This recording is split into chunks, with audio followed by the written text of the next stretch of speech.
Hello, everyone. My name is Angela.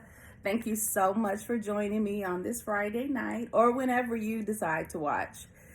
Today's video, I am going to be talking about my decision to get a divorce and what led up to the decision. I'm sure there are books out there, but just not the ones that this nerd was looking for. So today I wanted to just kind of go over a couple of things. I'll talk to you a little bit about just my history. I'm going to talk again about support systems. I've talked about support systems in my other videos, so I hope that you watch those. And then I'm going to talk about well-being and options. So, just because I'm talking about how I got a divorce doesn't mean that's necessarily the right decision for everybody. And I want to be clear. All right, let's jump in. First, let me say, no one can tell you when it is time for you to get a divorce. The only person that knows that information is you, or even if divorce is the right avenue for you. The only person that truly knows that is you. And I am thankful and grateful that I was surrounded by people who loved me enough to not tell me to get a divorce, but instead loved me enough to say, hey, that decision is yours, but we will support you whichever way you want to go. First, let me talk about some of the process that led up to it. So I was married for quite some time, almost 9 years. We made it to almost 9 years. And we had issues.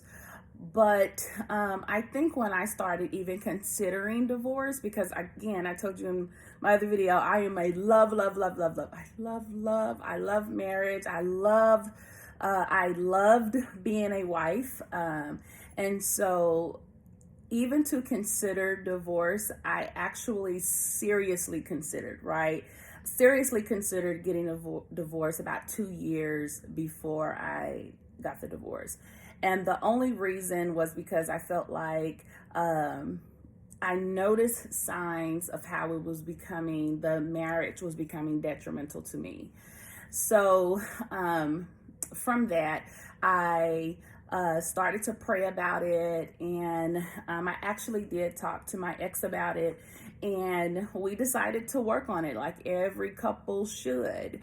We decided to work on it, so I decided to put my all back into it, and some things went down again, and unfortunately, when those things happened again, it really made me question who I was. Despite all of the things that I was doing, I still felt like that it just was not enough.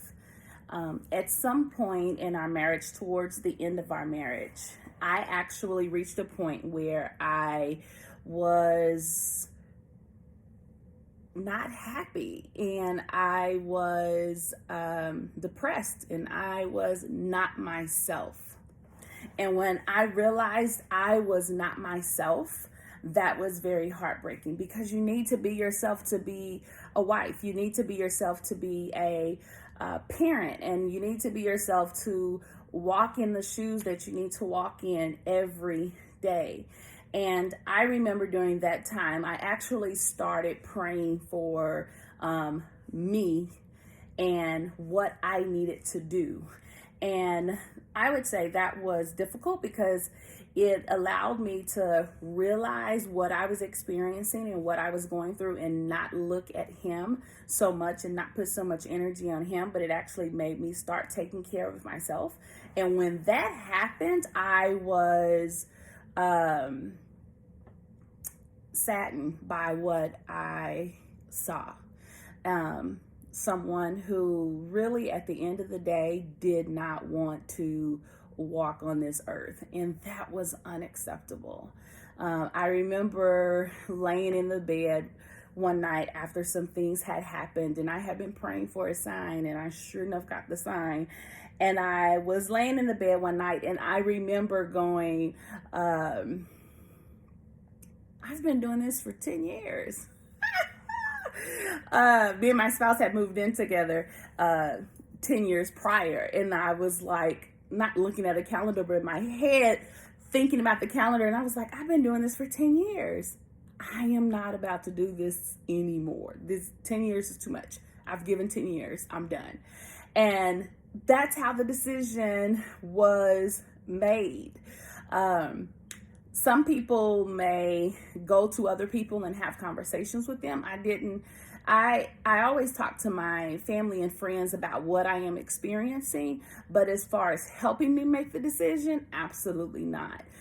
It was me going, yeah, it's time. It's time to make this decision, which is why, and I explained in another video, which is why I was like, hey, I'm going to tell you something, and I'm going to tell you what I want you to say, because I had already made the decision. I didn't need feedback saying, no, don't do that or anything like that. My mind was made up. And not only that, I felt like God was giving me grace through that. And so when God tells you something, you have to be very careful to protect that so others won't come and attempt, whether no matter how well intended they are, come in and take those words from you. The next thing I wanted to talk about was options, right? Because everybody has options. I like to say divorce is not the only thing that works. There are marriages and that can be put back together from hurt and pain and heal and be made whole. That just was not my situation. But that doesn't mean that that's everybody's situation. What I would say is one of the things we got was like, did you guys do counseling? We did counseling like in the beginning of our marriage, but at this point I felt like counseling would not be the right avenue for us because I felt like my spouse was not ready to really be honest about everything. And so I was like, that's not the option for us. But counseling definitely really is needed and helpful. So I did start therapy, and I talked about that in my other video. I did start therapy. I started going to therapy right before I made the decision to get the divorce. Therapy did not help me make that decision. I am actually grateful that I had found my therapist before I made the decision, because I really needed her after I made the decision. Another option that I did consider was separation.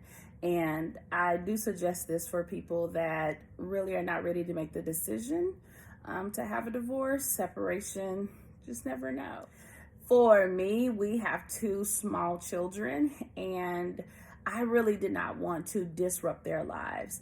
Our oldest son has autism, and routine and order is super important to him, even more so than other children. And so to disrupt his safety net was something that I had to constantly think about. What made me go ahead and make the decision to separate and get a divorce, despite what my son may experience, was the fact that I was not being the best mother I could be to him. And I had to ask myself, if I can't be the best mother to him, how is staying in this situation better for him? So for us, separation was not necessarily going to work out for us. The other thing is, I would say for us, we had already separated inside of our home, where my spouse was sleeping in one room and I was sleeping in the other room. So we had already some form of a separation, and that did not work. And so moving forward, I just felt like divorce definitely was the answer for us. Also, one of the things that I definitely did was ask God constantly about this decision. And I wanted to hear from God and know that I was making the correct decision. I've discussed before how it was very hard for me to even pray at times. And so if you're not even communicating with God, how can God get answers to you? The truth is, He's God. And He was still answering my unspoken prayers. And that's, guys, if you've experienced that, it's amazing. And so I still had a peace, I still had a joy, and he was still confirming what he said in several different ways. So I would say, go with your gut instinct and what you believe God has said to you, and make sure that you're moving in his will. And then you have made the right decision, whether it's to stay or whether it is to leave.